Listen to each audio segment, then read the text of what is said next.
The panel load schedule.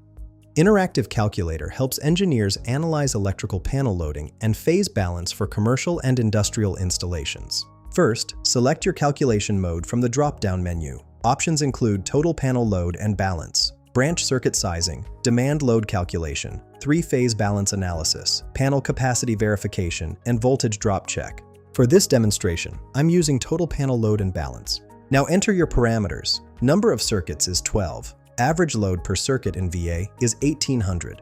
Phase A circuits is 4. Phase B circuits is 4. Phase C circuits is 4. System voltage in volts is 208. After clicking Calculate, here are your results. Total load equals 21,600 VA.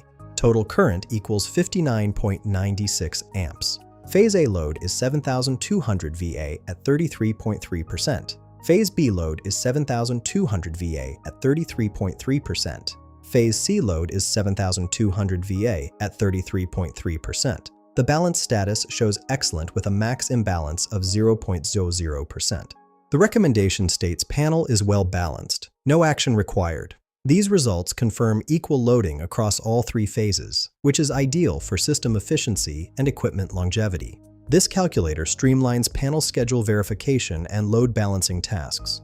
Find the link in the description below.